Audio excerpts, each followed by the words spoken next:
آزاد رو، یعنی یک فری پارتیکل رو در مکانیک کوانتومی بررسی کنیم.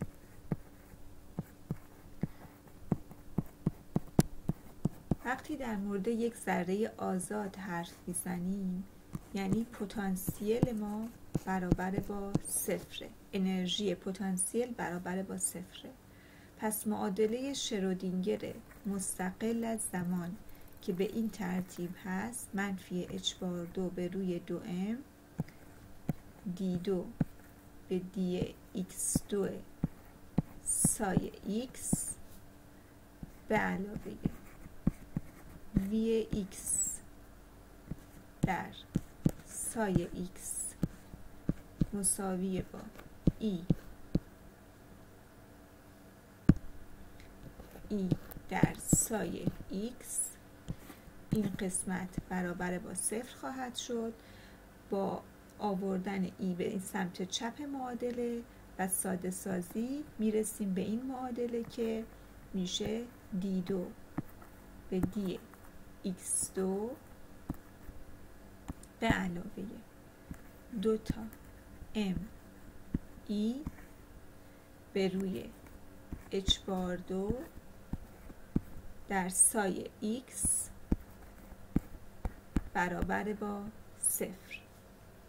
ما این عبارت رو 2m e به روی h⁻² برابر با k2 میذاریم و به k میگیم ویو نامبر یا عدد موج.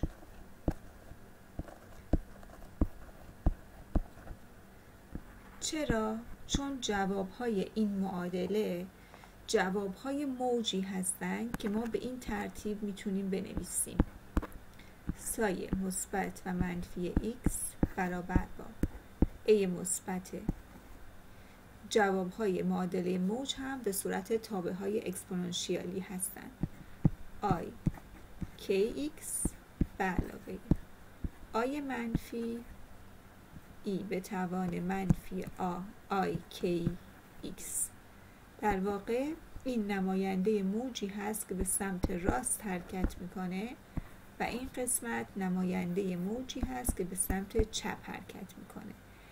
a مثبت و a منفی در واقع دامنه های موج ما هستند و ضرایبی هستند که برای بهنجار کردن تابع موج ما اضافه شدن. حالا اگر بخوایم تحول زمانی هم به این عبارت، به این جواب ها اضافه کنیم، معادله موج ما به این ترتیب خواهد شد: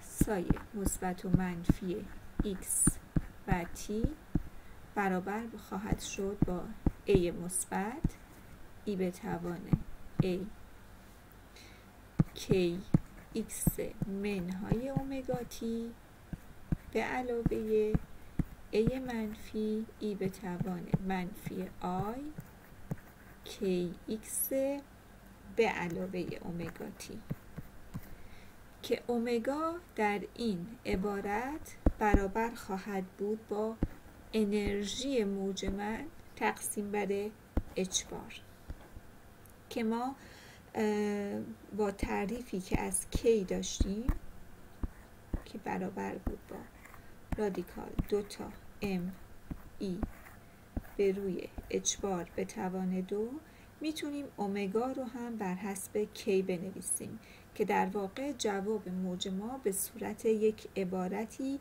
فقط وابسته به عدد موج یا k نوشته شده باشه. بدیهیه که با جاگذاری ای و به جای بر حسب k در اومگا معادله موج ما به این ترتیب خواهد شد در نهایت اگر بخوایم بر حسب k بنویسیم: سایه